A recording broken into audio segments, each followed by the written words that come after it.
You're not going to be happy with me. I'm going to talk about the crackdown. There were more controversial crackdown calls from match officials across round 15. Look, I get the sense fans are still confused, and we're going to have a look at a couple of examples now. Let's go first to Reece Robson, this tackle on Aidan Tolman. So he got 10 in the bin for this. But no charge. Was charged for nothing. Yeah. Look, I think the referee got that wrong. Okay, I've been a big supporter of the bunker. Sorry, I got that wrong. But I've been a big supporter of the crackdown. I believe that we need to keep going down this track, but there has to also be and this is the other part to it, Ben. There has to be a capacity for the accident in the game.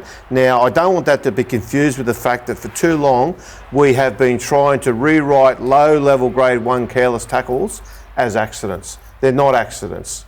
Too many people are careless in their actions, and we go, oh, it's an accident, shouldn't have been charged.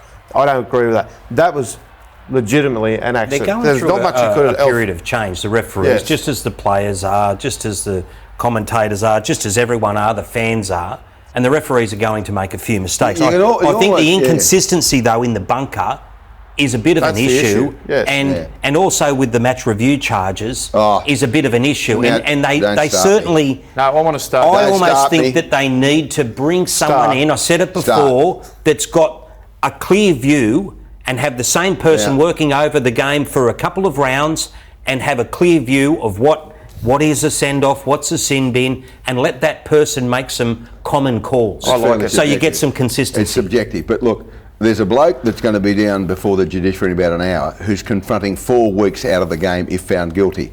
Ravalawa from St George Illawarra. Yep. Now he's got an ordinary history, but this tackle here. Now there people say it's a shoulder charge. He belatedly wraps his arms around the attacking player. But have a look at this. He goes in. It's certainly a shoulder, but if that deserves 4 weeks, I'm a Dutch astronaut. I mean, fair dinkum. That's not. I know he's got. It is a shoulder charge. Technically, it is a shoulder charge. But I see what you're saying. It's not at the upper body. It's a thigh shoulder charge. You might be getting ready to go to the moon, Van Hoogenband, because that's going to be a shoulder charge. Now you say you're going to get 4 weeks, eh?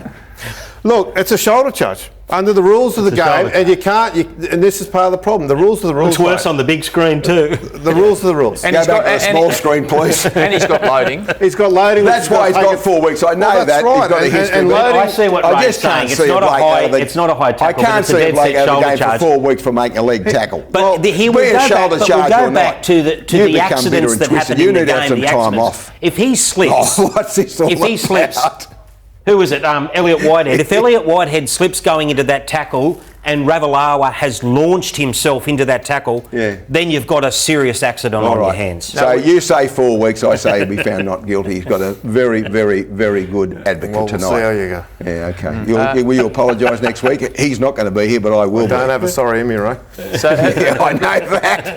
I've noticed that. The theme here from the bunker to the match review committee is that we clearly need to get some clarity around these guidelines. The match review committee, that's the same 4 people every week. I mean, and I spoke... But they look at different games. Yeah, I know that, but there is a chairman there that has control of it, and, you know, that young bloke, Papali'i, I tell you what, I'm glad he didn't get suspended. Listen, didn't he have a game on Sunday? He did. Now we can't have a Reece Robson or a Siwa Takiaho going off in a grand final. No, we need to get it wrong the way that they did. We need to be able to sit down at some point and have a clear understanding of what's a send-off, what's a sin bin, what's on report, what's a penalty, and what's an accident. One final thing on Ravalawa. Do you think that he was worse than the one that you don't think was a problem, Robson, a little earlier? Do you think if you compare, I know they're different tackles, but do you think one deserves 4 weeks and one deserves nothing? It's not a matter of what's worse. One's an illegal tackle and one's an illegal tackle. Well, you can't argue that. So the other thing here is that if you get it wrong inside the 80 minutes, different if it's post the game, but inside the 80 minutes, and we're in a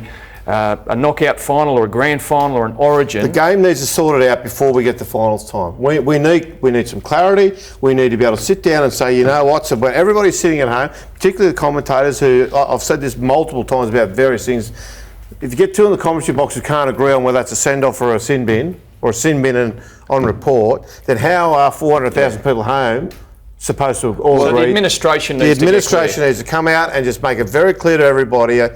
what's right, what's wrong, what's acceptable, what's not. And we need to do it in time for the players right now who are saying they need time to adjust their styles.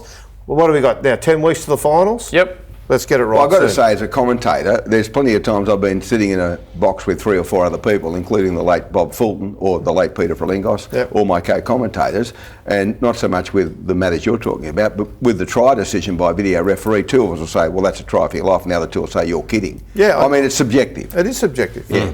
It is, but the guidelines coaches won't cop that. They won't cop that come finals time. Everyone wants to be clear on it. All right, Paul Crawley, Ray Hadley, I won't see you next week. Hey, listen, Thanks, mate, Benny. It's been a can joy. I say to you, congratulations on this decision, because it's a brave decision you've taken. I wish you the very best of luck. Thank you. We've had a bit to do with each other, not just here, but in other areas as well.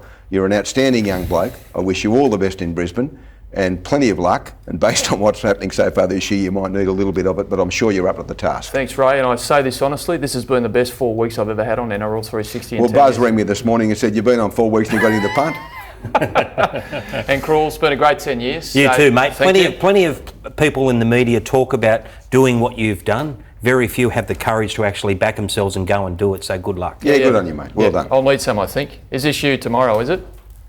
Eh? Oh, yeah, there you go, eh? Did you slip the boot in? Or is it Look, it's Oh, he can't help himself. There'll be a couple of There'll be a little sledge short in there jabs there. they call it a sting in the tail, Ben. Okay.